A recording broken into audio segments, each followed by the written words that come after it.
চট্টগ্রাম নগরীর জামাল খান ওয়ার্ডের মুমিন সড়কস্থ ঝাউতলায় অবস্থিত কদম মোবারক শাহী জামে মসজিদ। সেই মুঘল আমল থেকে কদম মোবারক শাহী জামে মসজিদের বিশেষ গুরুত্ব রয়েছে।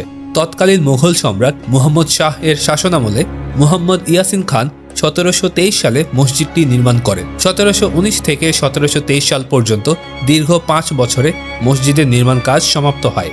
জনশ্রুতি আছে একটি পাথরে হযরত মুহাম্মদ সাল্লাল্লাহু আলাইহি সাল্লামের এবং অন্যটিতে বড় পীর আব্দুল কাদের জিলানীর পদচিহ্ন অর্থাৎ কদম মোবারক রয়েছে। এটি অনুসারে মসজিদের নামকরণ করা হয় কদম মোবারক জামে মসজিদ। কদম মোবারক মসজিদ যিনি প্রতিষ্ঠা করেছেন ওনার নাম নবাব ইয়াসিন মোহাম্মদ খান। উনি আমার বংশ পরম্পরায় আমার ফোর ফাদার, উনি 1719 খ্রিস্টাব্দে এই কদম মোবারক মসজিদ প্রতিষ্ঠা করেন। মক্কা মদিনা থেকে এসে এখানে শাসন করেছেন। উনি শাসন করা সময় উনি এই মসজিদ প্রতিষ্ঠা করেন। প্রতিষ্ঠা করতে প্রায় 7-8 বছর সময় লাগে। তখন আন্দরকিল্লার শাহী জামে মসজিদ ছিল না। আন্দরকিল্লার আগে এটা হলো দেশ দেশান্তরে থেকে বিদেশ থেকে এখানে এসে এটা জিয়ারত করার উদ্দেশ্যে আসে। সবচেয়ে আনন্দের বিষয় হলো বা শুকরানার বিষয় হলো আমানুর শাহ দরগা শরীফ, আমানুর শাহ হুজুর এখানে নামাজ শুক্রবারে জুমার নামাজ পড়িয়েছে এবং উনি এখানে নামাজ পড়তেন। আমি যে বংশ পরম্পরা হিসেবে 11তম পুরুষ হিসেবে আমি মসজিদের মোতাওয়াল্লি হিসেবে আছি। কথিত আছে মসজিদের প্রতিষ্ঠাতা ও প্রথম মুতাওয়াল্লি ইয়াসিন খান মদিনা শহর থেকে মুহাম্মদ সাল্লাল্লাহু আলাইহি সাল্লামের পদচিহ্ন সম্বলিত পাথর সংগ্রহ করে দেশে আনেন। কদম মোবারক মসজিদটি ছাদযুক্ত এবং উঁচু জায়গায় নির্মিত।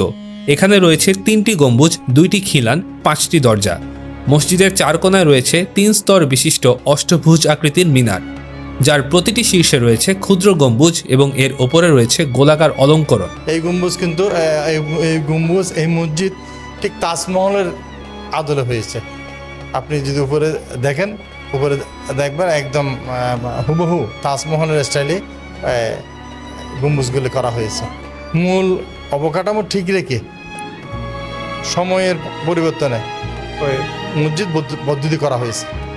মসজিদ বর্ধিত হয় কিন্তু মূল মসজিদ ধরা হয় নাই, যেভাবে আছে সেভাবে রাখা হয়েছে। মসজিদের উত্তর ও দক্ষিণ পাশে 2টি ছোট কক্ষ রয়েছে। উত্তর দিকের কক্ষে হযরত মুহাম্মদ সাল্লাল্লাহু আলাইহি সাল্লামের ডান পায়ের ছাপ সম্বলিত পাথর সংরক্ষিত এবং পাশেই রয়েছে বড় পীর আব্দুল কাদের জিলানীর পদচিহ্ন সম্বলিত পাথর।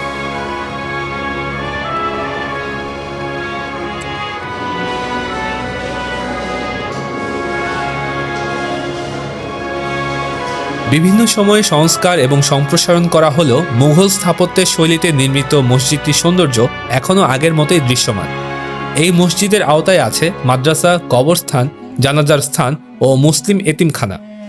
এতিমখানাটি মাওলানা মনিরুজ্জামান প্রতিষ্ঠা করেন এবং এটি চট্টগ্রামের সবচেয়ে বড় এতিমখানা। কামরুল সিফাতুল্লাহ, চট্টগ্রাম পোস্ট।